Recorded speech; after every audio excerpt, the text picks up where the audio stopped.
So we have a billiard ball moving at 5 meters per second strike a stationary ball of the same mass. Because the mass is the same, so I denote the mass with m.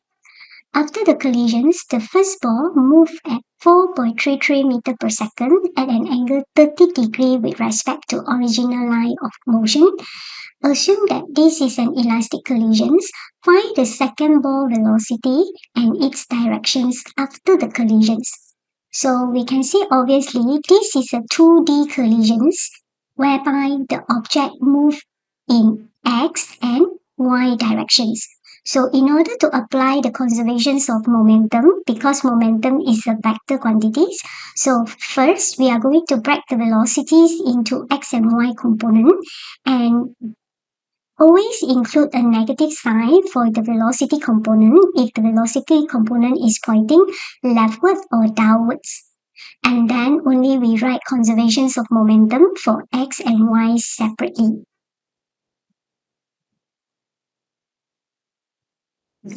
So u1 is lying along the x-axis, so this u1 will be our x component, our u1y will be 0. Then for the second ball, it is stationary, so our u2x will be 0. Same go for our u2y also equal to 0 because the ball is initially at rest. Then after the collisions, for the ball 1, we can resolve or break down the v1 into two perpendicular components.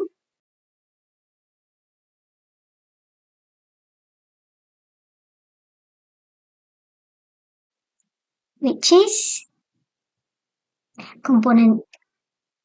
So the angle is 30. So our v1x will be 4.33 cos 30 because the component is adjacent to the angle. And then we have the y component also, whereby the v1y will be 4.33 sine 30. Okay. And for the second ball, after the collisions, we assume it will move with a final velocity v2. Same go for v2. So this v2, we can break it into component x and also component y. So we have component x, v2x, and also component y, v2y, whereby the directions, we label it as theta. So we are going to determine the v2, the second ball velocity, and also this direction after the collisions. So after we break down the velocity into its x and y component, then we can write conservations of momentum for x and y directions separately. So I write for x components. So I'm going to have total momentum along x directions before collisions must equal to total momentum for x direction after collisions, whereby we know that how we calculate momentum. Momentum is the mass multiplied with the velocity. Okay, so to write down the conservations of momentum for x component, we will just consider all the velocity along component x. Okay, so I highlight it so that we won't mix up the component. So for the total momentum x component before collisions, I'm going to have m multiplied 5 plus with the second ball. The mass is m as well, but the x component initial velocity is 0 equal to, after collisions for the first ball, the mass is m. The velocity component x will be 4.33 cos 30 plus second ball, the mass is m, and the velocity component x for second ball is unknown. We want to determine is v2x. So since we have common m, so m can be cancelled out. So I'm going to have 5 equal to 3.75 plus V2x. So I'll get V2x is equal to 1.25 meter per second. So I already calculate the x component for the second ball after collisions. Then now I write the conservations of momentum for the y component. So again, I'm going to have total momentum y component before must equal to total momentum component y after. So before collision, we doesn't have any component y, but after the collisions, we have component y 4.33 sine 30 and v2y.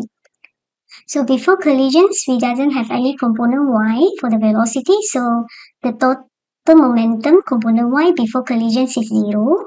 After collisions, we have m multiplied the velocity component y for first mass is 4.33 sine 30 plus second ball mass is m and the velocity for component y is v2y.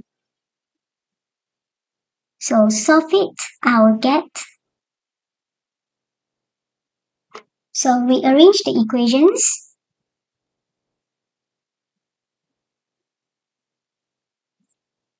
Then I can cancel the common m. So I'll get my v2y will be negative 2.17 meter per second. So after we determine the x and y component for v2, then now we can calculate the magnitude of v2 and also the directions of v2. So to find the magnitude of v2, we are going to use theorem Pythagoras. So v2 will be v2x squared plus v2y squared square root. So we are going to have 1.25 squared plus negative 2.17 squared. You may pause the video to solve it. So we will get 2.50 meter per second. Then the directions of the second ball up. So the direction will be shift tangent v2y over v2x. So it will be tangent negative 2.17 over 1.25. So we will get the angle will be negative 60 degree. So refer to this one, component y is negative, so it's below, and our component x is positive, so this angle will be below positive x-axis. So we have get our answer. The final velocity of ball 2 will be 2.5 meter per second at the direction 60 degree below positive x.